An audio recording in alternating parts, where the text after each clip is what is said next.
I want to thank God. I'm privileged to stand before you just to share the word of God. I'm excited because the Lord has given us this great opportunity, and I'm sure that it will not be in vain and that we are going to be blessed this afternoon. Praise the name of the Lord. I'd like us to turn to our Bibles, the book of Romans, chapter number 16. Proverbs, chapter number 16. I want to read verse number 17. Romans chapter number 16, verse number 17. If you can get me from the Good News Translation, I'll be happy to have it there. Romans 16, verse number 17. Then we shall be able to talk about something this afternoon. There you are. Romans chapter number 16, verse number 17 says, from the Good News Translation, I urge you, my friends, watch out for those who cause divisions and upset people's faith and go against the teaching which you have received. Keep away from them. Shall we also read verse number 18? Verse number 18. The Bible says, for those who do such things are not serving Christ our Lord, but their own appetites. By their fine words and flattering speech, they deceive innocent people. So I want to submit to us this afternoon that there are people who do things because of their own intentions, own appetites, and they use it to flatter the people of God. This afternoon, I'd like to speak about a subject about relationships. I want to talk about relationships because it's important. The Bible tells us, do not be deceived. Bad company corrupts good morals. Tusidanganyike. Uhusiano mbaya unaharibu maadili. Ya kwamba tabia ambazo tuko nazo zinategemea watu ambao tumetembea nao. Last week we went through some series of teachings and I was talking about maturity, where we must mature in our thinking, in our reasoning. I talked about that last week, and this week I want to talk about relationships because I want to let you know that relationships determine where you're going. I'm very, very interested in destiny because destinies are classified or they come out because of relationships you have. Yesterday, as I sat down listening to the top KCSE students in Kenya yesterday, I listened to a story about two young men. One was called Robinson, another one was called Alan. But I was more interested in Alan for specific reasons, and as you will hear this story, you would understand why relationships are so important. Now, Alan said that he was triggered to work hard, not because of himself, but because students believed in him. That was number one story. Then he went further and said that there were teachers that were involved in his life. Na nikashangaa kwamba huyu mwanafunzi alikuwa anakaa na walimu mpaka saa 7 ya usiku. I was so interested about that story. Now, Alan is a success story basically because of interactions. Robinson had his own story, but his was really a straightforward story. He had a support system in the parents, support system from where he was staying, support system at school and all that. So his story was rather straightforward. But for Alan, it was very interesting. In fact, alikuwa anasema ilikuwa wakati mwingine kwa sababu ya kung'ang'ana kusoma, alisema alijaribu kusoma kwa online, haikuwezekana. Tape ambazo alikuwa nazo zilikuwa zinakwama. So akifika shuleni alitambua wanafunzi kadhaa walikuwa wamesoma miezi 7. Sasa yeye alihitaji kusoma zaidi ama kulala kidogo kwa sababu alikuwa anajua kuna watu ambao walikuwa wamesoma miezi 7 mbele yake. And so he even said at times he used to stand, read when he is standing so he could not sleep. It's a very interesting story about Alan. In any case, he's a sharp boy. But all the odds were against him. Unajua kuna odds as in when you see a child who is in fact he used very many statements. He said, and these are very spiritual statements, he said, there is no delivery without laboring. Bwana asifiwe sana. I got excited about what this young man was talking about. So I'm here to talk about relationships, and I believe it's very, very important.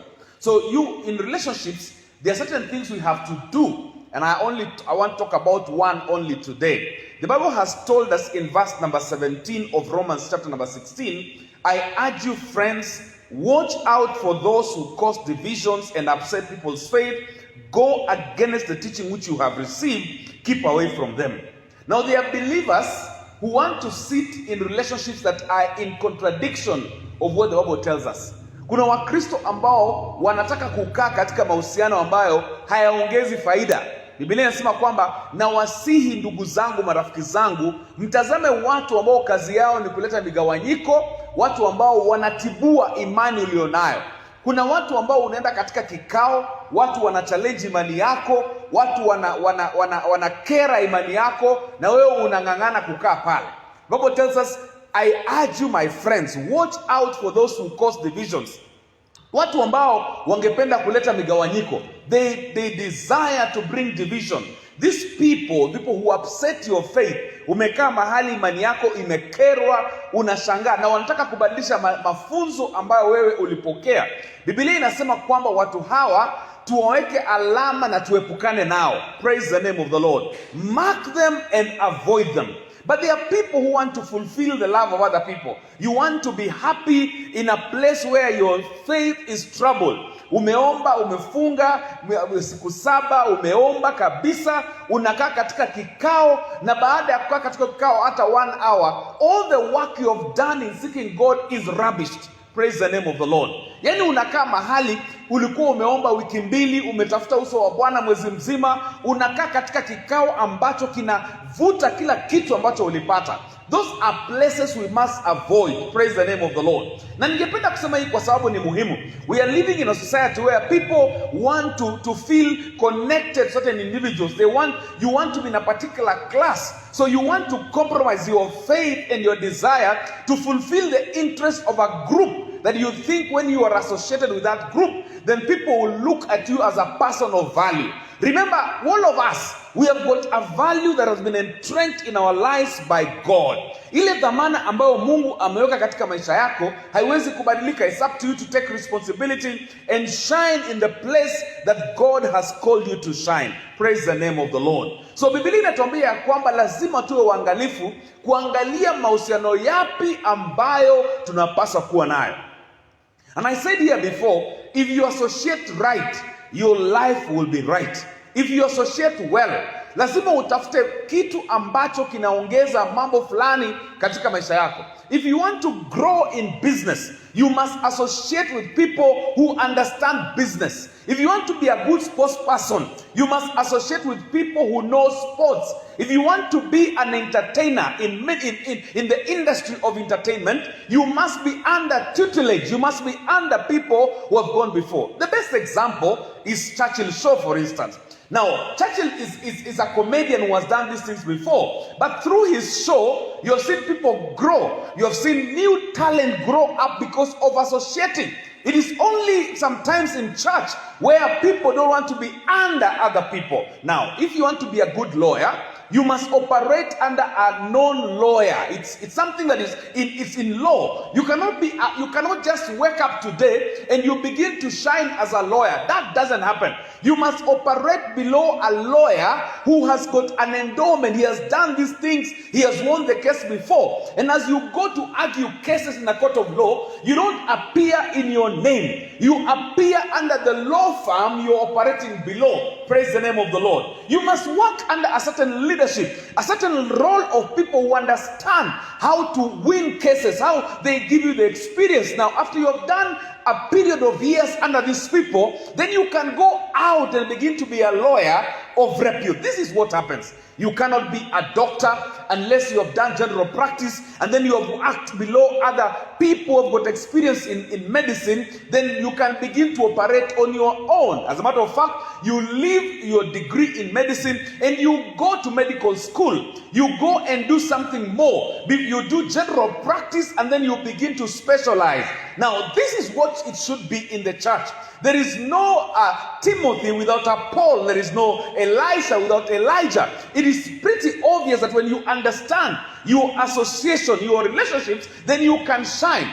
You cannot go far if you are a lone ranger. However, you cannot go very far if you're trying to do things on your own, making mistakes people have done before, trying to do something people have done. They know what you need to do now, what you don't need to do. There are people who understand because they have gone through it before. Now I came to tell you just a few principles you must be able to know in your understanding of relationships. Now the Bible has been very clear that you must mark the people who cause divisions, people who upset your faith, mark them and avoid them. There is nothing unspiritual by you making up your mind not to associate with certain people because of their behavior. I'll give you an example. You see, ukiwa na mtoto mdogo, kama mimi niko na watoto wadogo, one at teenage age, another one that is younger, huyu mtoto akitembea mahali fulani, watoto wengine wanarudi na tabia ambazo hawakuwa nazo nyumbani. Inamaanisha mahali huyo mtoto alitembelea kuna shida. Kwa mfano, mtoto wako akitoka kwako na huwa hatembei watu mate, alafu akienda mahali akae weekend moja kwa jamii fulani ama kutembelea watu, akirudi aanze kutemea watu mate, you can be sure mahali ambapo alitembelea pana shida. Kuna uwezekano kule kuna watoto ambao wanatemea watu mate. Ikiwa mtoto wako si wa kutukana watu, kutusi watu, upate kwamba ametembea mahali akirudi ameanza kutusi watu matusi kubwa kubwa, then unajua kwamba huyu mtoto mahali alipoenda aka-associate, hapo ndipo walitoa yale matusi. So associations are critical in the spiritual life. Who you associate with, who you talk to, who you do your things together, determine your true value of your life and how far you can go. Now, the number one thing that you must know is that you must vet your company. Lazima uweke, uchunguze mahusiano yako. Lazima utambue, you must vet. What do I mean by vetting? Unaona, siku hizi Kenya ukitaka kuchaguliwa katika ofisi za Kenya, public office, ofisi ya umma, kuna vitu kadhaa sasa inafanyika kwamba ni lazima tutafanya. Nimegundua juzi kumekuwa kunafanya maagizo fulani katika kampuni ambao ninafanyia kazi. Sasa imekuwa ni lazima. Ukitaka kupata promotion, lazima upate certificate of good conduct, lazima upate mambo ya clearance ya tax, lazima upate EACC clearance, lazima uchunguzwe, ipatikane kwamba wewe umetii maadili ya chapter 6 of the constitution.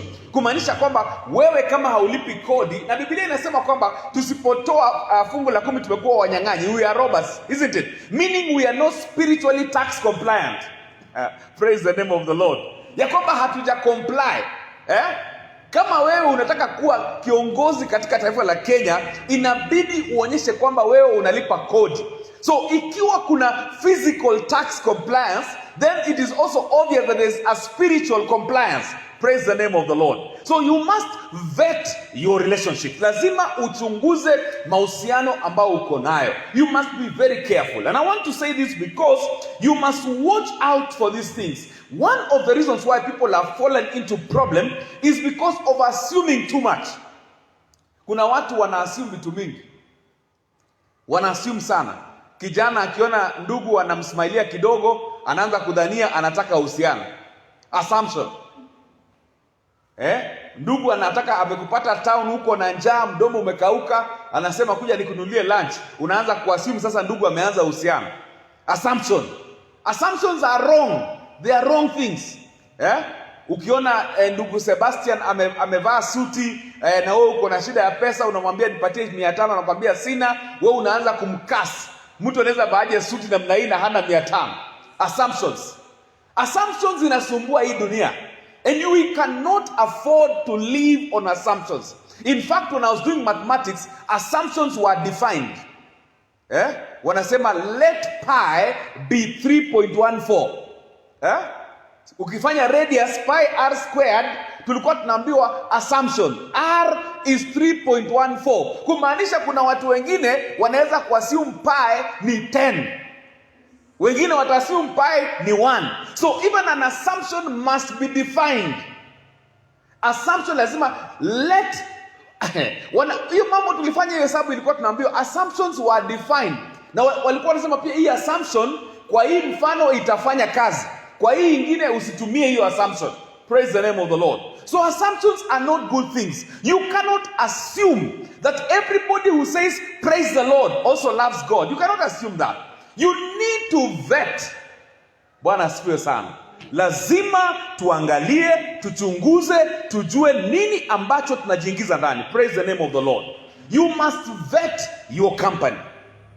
Nasema hivi kwa sababu watu wengi wameibiwa, watu wengi, Bishop, nimeshangaa watu ambao wamesoma. Nimesikia story karibu 10 ama tuseme story 2 ambazo zilinishangaza sana, na hii ni watu ambao nimeona. Nimesikia story ya watu ambao walikuwa wamesoma, wamefanya kazi kwa serikali, wanakuja wanakoniwa na manabii, wanaambia leta pesa yote kukuombea pesa iongezeke. I'm shocked.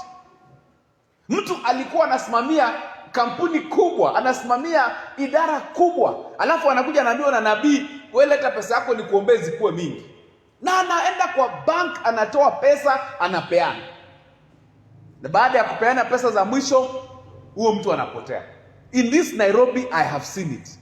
Mpaka unashangaa, what happened? Unajiuliza, what happened? It is because people did not know how to vet. Na mimi nataka niwaambie hivi. Mimi tangu nije Nairobi, na Mungu amenisaidia, na hii nilifunzwa nikiwa nyumbani huko Oshago. Mimi nikija Nairobi, nimefuata spiritual father mmoja tu. Kwa sababu mimi, I don't love to follow just things. I'm not excited by jumping here and there, Bishop. No, I'm not excited. I'm not excited because I want to know where is your source. Wewe unatoka wapi? Unajua hata Kenya kuna watu wanaitwa millionaires without production. Mamilionea ambao hawana kampuni, hawana hata duka pale town. Hata fadhali Sebastian ako na duka. Kuna mtu ambaye ni milionea na hana duka. Millionaires without production. Sasa tunajiuliza, hizi milioni zako wewe unatoa wapi? Because there must be production. There must be a path to show how you have walked. Tunafaa kuona. Hata kama ni kampuni ndogo, tunasema ilianza hapa, ikakuwa hivi. Tuseme Deacon Kioko alikuwa na wholesale ya kuuza soda, alianza kuuza kreti 10, leo ni 1,000. Tunaelewa. Tunasema hii production inaweza onekana. But we have got millionaires without production. Na wewe ukitaka kufuata vitu za rahisi aina hiyo, millionaires without production, kilio nayo kinakuwa kingi. Na watu wanataka pesa za haraka, si ndio? Wanataka pesa za haraka. Hii mambo ya pesa za haraka iko na shida, iko na kilio. Unajua nilikuwa nacheka sana. Sana. Unajua mother-in-law, na tumediscuss hii kitu ambayo nilinifurahisha sana. Kuna wakati hata mambo ya quails ilikuwa imeleta shida sana, si ndio? Mnakumbuka quails? Quails, si ndio? Mayai. Mimi huko Oshago na Sebastian anajua kuna watu wanafuga quails. Na wafugi quails mingi. Si ndio? Wafugi quails mingi, lakini ilikuwa nafugwa tena na watu wachache. Sasa unajua my mother-in-law alinichekesha kwamba alikuwa amefuga hizo quails. Ilifika mahali quails zinakula chakula mingi kuliko ile faida anapata. Ilibidi hapa afungulie milango hapa na Dora aachilie hizo quails ziende kule zinaenda. Aliniambia hivyo nikashangaza. Alifungulia, aliona hiki kitu iniletee faida yoyote. Alifungulia hapa mahali alikuwa anakaa. Kwa sababu it was not bringing the returns that had been thought. Si ndio? Hiyo ilifanyika. Sasa nataka niwaambie, we must be able to vet our relationships. Iwe ni kwa kiroho. Let me tell you, even people of God, James said, do not be swayed by every wind of doctrine. Unajua hata mhubiri akija Kenya ahubiri sana, sikatai wahubiri wako, na mimi nasikiza pia wahubiri. I like to add knowledge to my life, but it's almost impossible to sway me to live where I've been rooted. Ni vigumu sana. Unajua kuna Wakristo wengine, na hii tabia mbaya. You can imagine nikuja niambie Pastor Wafula, mtumishi wa Mungu ambaye nimejua miaka mingi, nianze kumwambia ni kama kumwambia ati nimeona kuna daktari mmoja mzuri nataka uende akutibu. Unaelewa?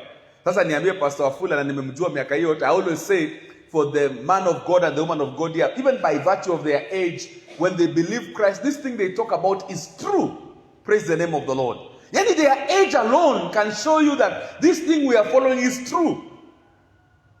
Because, mimi nikija Nairobi kufanya kazi. Nikianza kazi mara ya kwanza 1997, Nilipata Reverend Wafula kama bado anaamini Mungu. 1997. Sebastian. Ninaingia Nairobi kijana tu, napata mzee hapa anaamini Mungu. Napata bishop anaamini Mungu. Sasa ukihesabu 1997 mpaka 2021 bado wanaamini. There's something they know. There's something they know that can only add value to my life. So I associate with them so that I can know and add on what they know. So hata ukikuja ufanye mambo mengi, it is not easy to sway me in terms of, sasa ukitembelea mtu Pastor Wafula na ako na TV kubwa na nyinyi mko na TV ndogo, huwezi kuamilia kwa wenyewe watu wako na TV kubwa. Ati twende nyumbani, siendi. Kwa nini? Wacha nikae mahali hapa kuna TV kubwa. Hapana. Unarudi kwenu, alafu unaomba Mungu usome kama vile watoto walikuwa wanasema. Nilipenda huyu kijana ambaye alikuwa namba 2, alisema hata akienda kusoma ng'ambo akuwe daktari, yeye atakuja kupractice hiyo medicine hapa Kenya. Na akaanza kutoa statistics, akasema mambo hata mimi sijui. Mimi nafikiria nimesoma, lakini huyu kijana alinichallenge. Anasema the ratio of a doctor to patient should be 1 to 1,000. Na Kenya anasema Kenya ni 1 doctor to 100,000. Kumaanisha tuko chini. Kiudaktari tuko chini sana. Lakini yeye anasema for me, when I study that medicine, I want to come back and help my people. Sasa kuna watu ambao hata kama tunataka kununua hiyo TV kubwa, si uombe Mungu akusaidie hiyo TV kubwa ununue uweke hapo. That which you don't see in the church today. Why can't you believe God that God will bless you? Unajua mimi wana imagine, Sebastian, naomba Mungu anisaidie. Wana imagine hizi pesa watu wanashinda sijui chomoka na mamilioni. Nasema hizi pesa tunafaa kwanza kudai zikuja kwa kanisa sasa. Kwa sababu wana imagine nikipata pesa kama hiyo, I think we can preach open airs the whole year.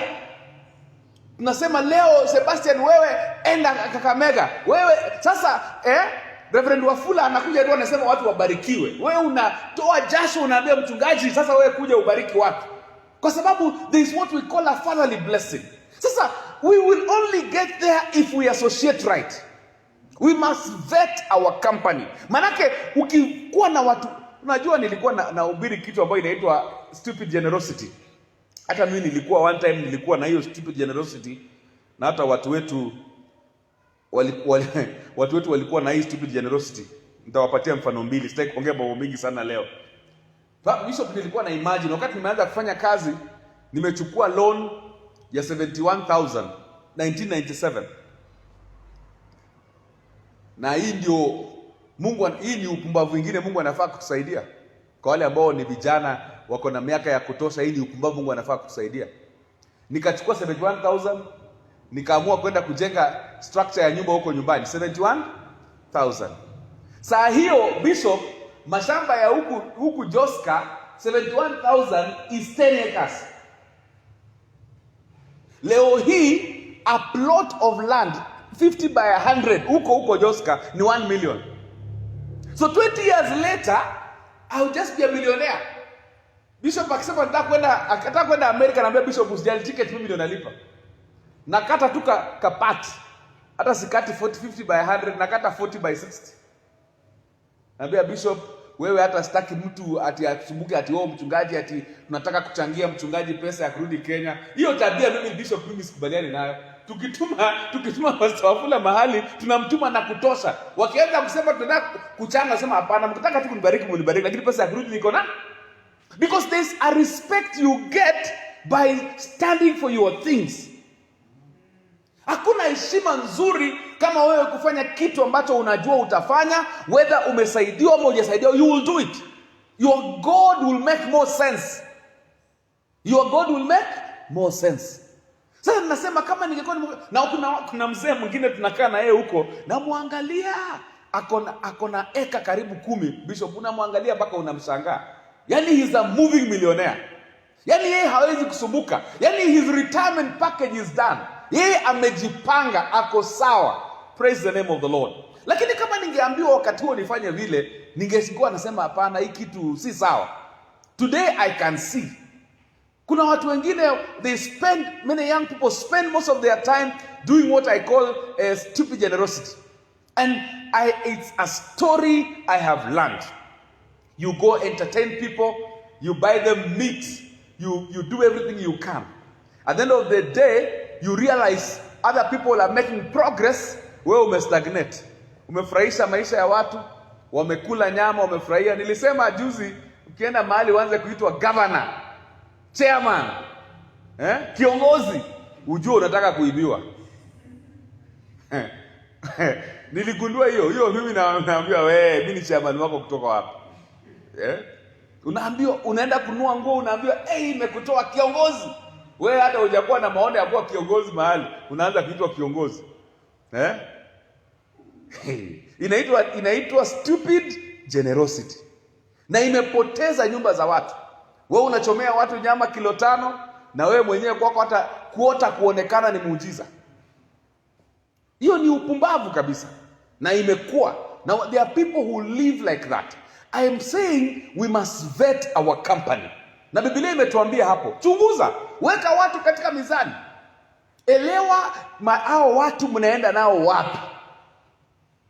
Niligundua juzi na Bishop alipatia mfano, mkitoka hapa Nairobi mnapanda gari, hata nikitoka tu hapa leo. Nikitoka tu kwa hii gate na gari. Kuna mtu wa pikipiki anakuja mbio, kuna mtu wa matatu, kuna mtu wa basi. Sasa tukianza kungangana kwa hii barabara na sisi wote tunaenda mahali tofauti, tunaona kuna shida. We are not going to the same place. Na kuna watu that are in your circle, they're in your company, and you're not going to the right place. All of you are not going to the same place. Wewe unataka kutengeneza nyumba yako, huyu anataka kubomoa. Wewe unataka kufanya biashara, huyu anasema biashara haiwezekani. Wewe unataka kufanya mahubiri, huyu anasema hii haiwezekani. Wewe unataka kubariki kanisa, yeye anashangaa kwa nini kanisa ibarikiwe. Mimi kama kuna watu wananichosha hii Kenya, ni wale wanasema kwamba kutoa pesa ni makosa. Mbona hawaendi kwa baa wasema watu wanatoa pesa kwa baa wanafanya makosa? Na hapo ndio nyumba zinaharibika. Hapo ndio mambo mengi yanafanyika. Hii ni mambo ambayo lazima tuelewane, ya kwamba you must vet your company at all levels. Amjesoma Biblia kwamba Elisha anafuata Elijah na wanafunzi wa manabii wanasema, tunajua Elijah anaenda leo, lakini wewe mbona unamfuata? Walikuwa katika shule moja, lakini hiyo shule kuna wale walikuwa wanajua nikifuata Elijah nitabarikiwa, na wengine walikuwa wanakwama tu, wako kwa darasa, wako kwa shule. Ni kama repeat students anataka kurudia. Hata afadhali Mheshimiwa Babu Owino alikaa university miaka mingi, lakini alitoka na degree 3. Hiyo ni afadhali. Alikaa pale akatoka na sijui ni ya hesabu, akatoka na lawyer. Hata afadhali yeye alikaa sana na akatoka na mambo. Lakini makosa wewe ukae na utoki na kitu. We must be able to progress. So you must vet your company. Mtu ambaye anakuambia mambo ya watu, you can be sure ukigeuka tu hivi anaanza kuambia watu maneno yako. No doubt. Afadhali akwambie mambo yake. Mtu ambaye anakuambia mambo yake ni afadhali.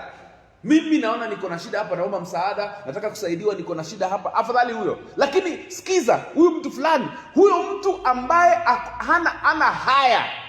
Unajua kuna vitu zingine Sebastian hazitajiki. Kuna vitu hata kama ukisikia mtu amefanya inakuwa vigumu maneno kutoka. Because some of these things Biblia inasema should not be mentioned among us too.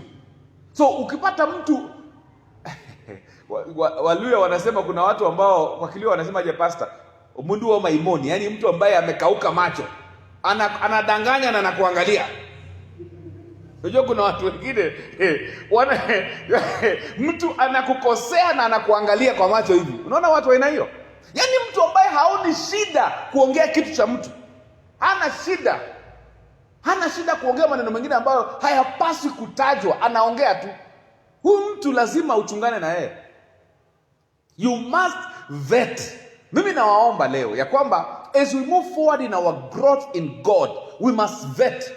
Hata Yesu niliwapatia mfano, alichagua wanafunzi 12, si ndio? Na akachagua mmoja na mwingine akamuita hata akamwambia I chose you but one of you is a devil. So Yesu, hii ni maneno ya Yesu, maneno ya Pastor Sako, maneno ya Yesu.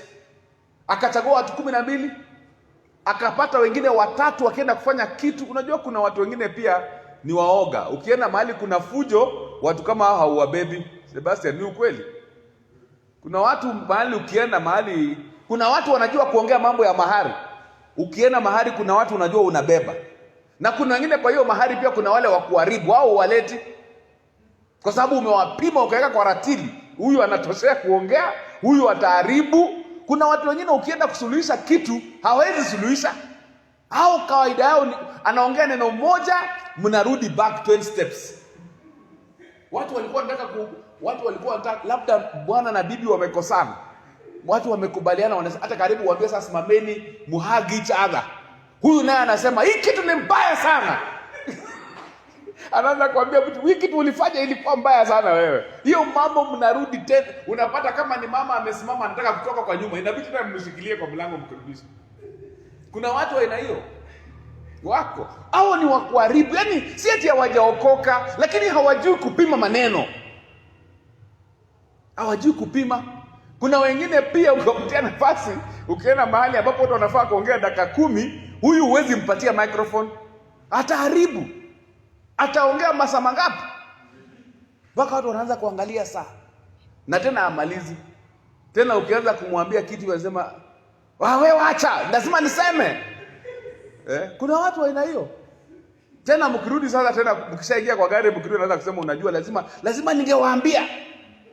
Hao walipaswa kusikia. Sasa mbona hujaenda siku nyingine uwaambie wasikie? Mbona ni hiyo siku tu unataka kusema? Sasa nasema hivi, lazima ili tufanikiwe katika maisha, lazima tu vet our people. Na kila mtu Mungu ametupatia baraka mbalimbali. Kuna watu nakwambia, anashangaa. Ukianza kumwambia uko na uhusiano kijana unataka kuoa, yeye naye anarudi nyuma na kusema huyu ndugu utolewaje na huyu ndugu? Huyu ndugu sioni kama anafaa, sioni kama mnapelekana mahali popote. Huyu ndugu vile ninamjua. Huyu amwezani. Sasa mambo ambayo hayamhusu. Mambo ambayo hayasaidii mtu yoyote. So vetting your company is critical. Weka watu kwa mizani. Jua nani anaweza kucheza strike, nani anaweza kucheza midfield, nani anaweza kucheza defense. Unajua defender wengi, Lawrence atakwambia, ukiwapatia penalty watapiga nje. Wamezoea kupiga mpira mbaya. Sasa ukimwambia mpira ni hapa karibu, hapo unapoteza. Juu atakuja apige mpira na nguvu zote, amezoea kuclear. Inaitwa clearing and forwarding. Mpira ni mbele. Wanachunga tu goal. Kuna watu hiyo ni kazi yao. Ukiwaambia wakuombee intercession wanajua. Wanajua kabisa. Lakini unajua pia unaweza intercede, uchukue nafasi ya Mungu. Wewe ndio unaambia watu vile Mungu anasema, sasa wewe unachukua nafasi ya Mungu. Unakuwa ni shida kusumbua watu. Inawezekana. There are people who do some part, now they assume the role they don't have. So you must know who to play where. Na hii kitu inasumbua watu. Unajua sababu za watu, acha niwaambie kwa nini president wa nchi akisoma speech anaandikiwa. Si anaandikiwa? Anaandikiwa kwa sababu hawataki aongezee maneno yake ambayo ita communicate differently. President akienda mahali kuna lengo, kuna njia, there's a communication the government wants to communicate. So lazima iweko kwa maneno ndio astick kwa hiyo maneno.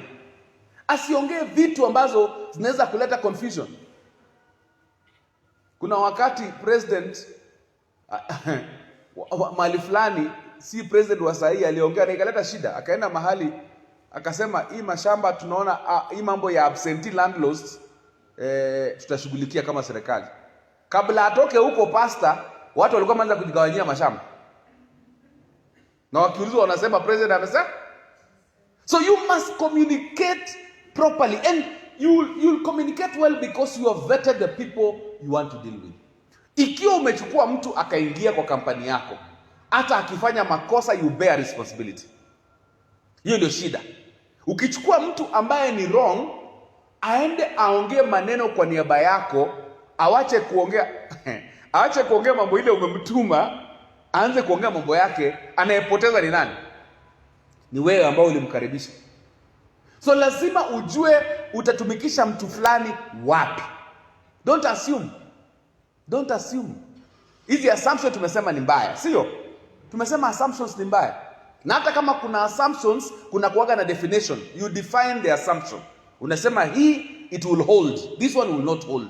So I want to say, brothers and sisters, we must vet our relationships. Uwe kijana, uwe mzee, uwe mama, lazima ujue utaambatana na kina nani kwa sababu gani. Na ukiona hiyo njia hampelekani, Biblia imesema unamweka alama, unasema si makosa. Kulikuwa na movie ya Nigeria niliona, ilinifurahisha sana. Hii ilikuwa inaongea kuhusu mchungaji fulani. Mchungaji dada mmoja akamwambia, mimi yenyewe mahali nafanya kazi nimeiba. Akasema, mimi mahali nafanya kazi mchungaji nimeiba, nataka unisaidie, uniombee nirudi kwa njia iliyo sawa. Sasa mchungaji akiwa anahubiri kwa matanga siku moja akasema, hata dada fulani unaona alikuwa ameiba, lakini sasa tunataka, Mungu anaanza kuambia watu, tunataka tuwe na mfano kama wa dada fulani ambaye akiiba anakuja anasema alikuwa ameiba, aombewe. Sasa kuna watu ambao unaweza kuambia maneno ambayo ni ya kindani, maneno ambayo unataka kweli, umeumia, unataka msaada. Kabla utoke, kumbe wewe unaongea na yeye anaandika kwa WhatsApp. Ukitoka maneno yako yote isha. So ndio maana ninasema some things we don't progress because we did not vet our company. Wale wanafanya mambo entertainment, Lawrence, you know, waimbaji, unaenda unaambia mtu, sikiza hii tune Mungu amenipatia. 2 weeks unasikia hiyo wimbo inachezwa kwa studio. ule mpendo ulikuwa unaambia kabla umalize ameingia studio, ametoa wimbo, amerecord na amepublish.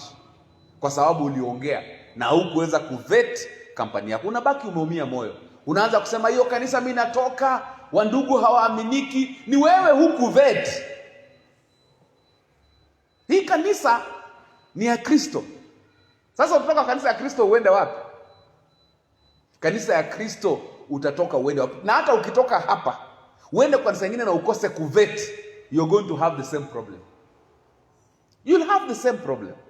So you must begin to ask God. Vetting is also otherwise known as God asking God to give you a discerning spirit.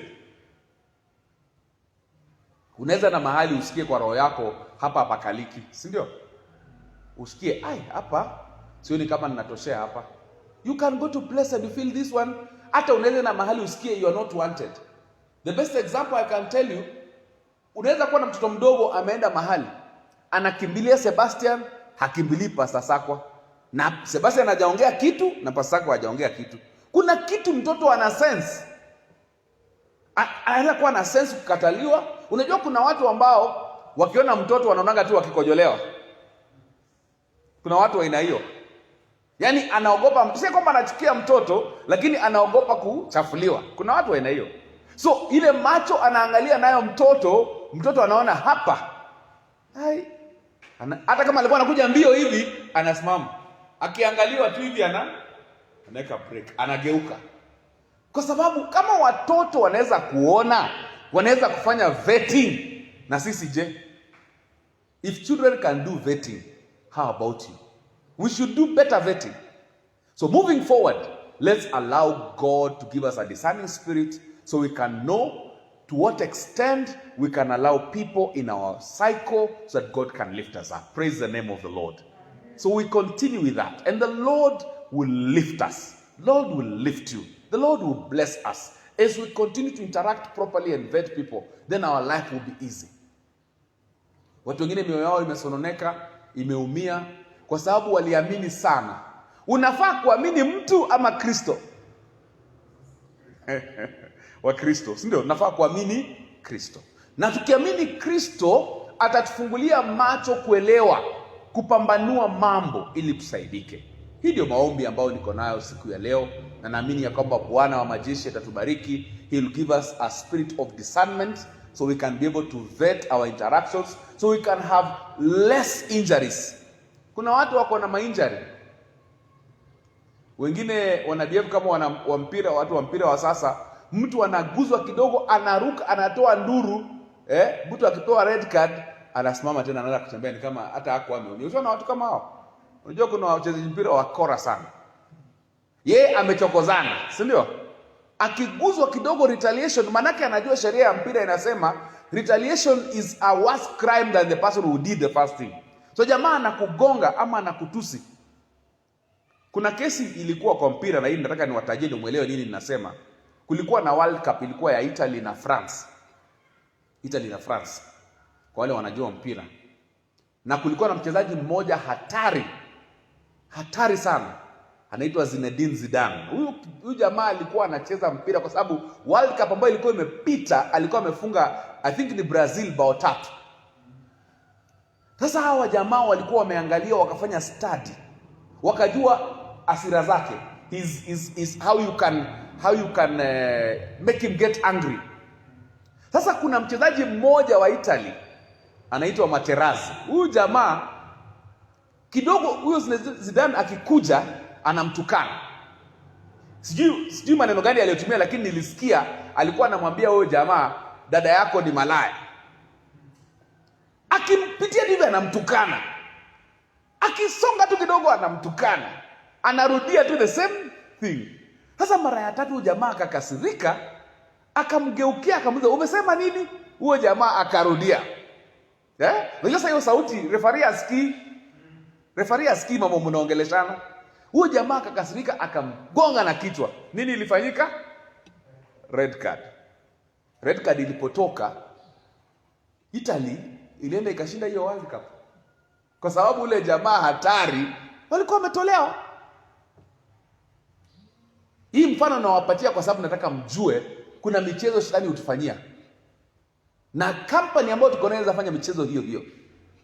Mfano wa mwisho, naambia mfano wa mpira maana nataka mkumbuke. So Zinedine Zidane akatoka na red card, hata hakucheza World Cup nyingine yoyote. Iliishia a super player. Alichezewa na hasira tu na timu yake ikaanguka. Mwingine naye alisema, na hii somo nataka niwafunze. Kuna jamaa pia kwa World Cup, na hiyo nilifanya makosa mpaka niliamsha mke wangu Bishop. Nilikuwa naona Africa itaenda quarter final for the first time. Mpira ilikuwa inachezwa kati ya Ghana na Uruguay. Nikasema leo Mungu amekumbuka Afrika. Nikasema bibi yangu hawezi kulala na kuna historia inafanyika.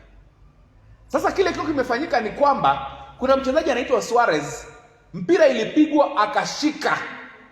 Akasema mpira hatuwezi fungwa na hao wa Afrika, mpira nitashika. Na hii argument nataka muelewe vizuri sana. Wakati alishika huo mpira ikawa ni lazima kutapigwa penalty.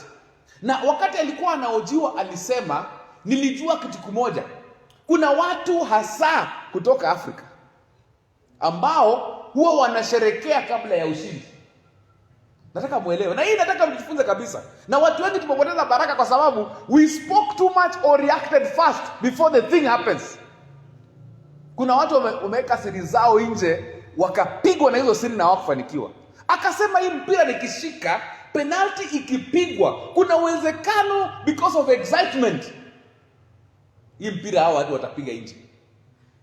Akashika, akapewa red card, akatoka na ikabidi penalty ipigwe. Hapo ndo niliamshia mke wangu sasa hapo mahali sasa ni penalty. Nikasema Penina amka. Historia leo. Na hiyo ni dakika ya 95. Yaani tukishapiga hiyo penalty mpira inaisha. Nasema leo Mungu amekumbuka Afrika. Asamoah Gyan akarudi nyuma, ndio mchezaji wa Ghana. Weka mpira chini. Akati amekuja Suarez amepewa red card, anaenda kutoka lakini hajatoka, anaangalia. Ametolewa nje waje, lakini kabla atoke kwa tane na angalia nini hiyo penalty itapigwa namna gani. Jamaa kuja kupiga mpira nikaona ameinua mikono ameanza kushangilia na hajapiga. Hii mnaweza rudia hata kwa screen naweza waonyesha. Ameanza kuinua mkono, yani ni bao na hajafu. Wakati alipiga hiyo mpira ilipiga chuma na ikatoka nje. Na mpira ikaishia hapo. Na hivyo ndio Uruguay ilienda semifinal. Wakapita quarter, wakashinda, wakaenda semifinal. Na kila hatua katika World Cup ni pesa, nataka mjue. Ukisonga quarter, pesa. Ukisonga semifinal, pesa. Ukifika finali, pesa zaidi. Sasa Suarez hata alipewa medali na president wao. Kwa sababu ya nini? kushika mpira na mkono na haifai kushikwa. Yaani alizawadiwa na nchi yake kwa sababu alifanya kitu ambacho nchi ikapata pesa, wachezaji wakapata pesa, alipewa pesa. Nataka kuambia hivi, vetting your friends and knowing what to do at the right time will help your life. Shall we pray? Father, we thank you and we bless you today. We give you honor for speaking to us about relationships. And today, you have taught us a concept, vet our relationships and our friends. Help us, Father, to have a discerning spirit. That, Lord, we shall rise up, O God, for the glory and honor of your name. We give you praise and we honor you. In Jesus' name we pray. Amen. The good Lord bless you so much.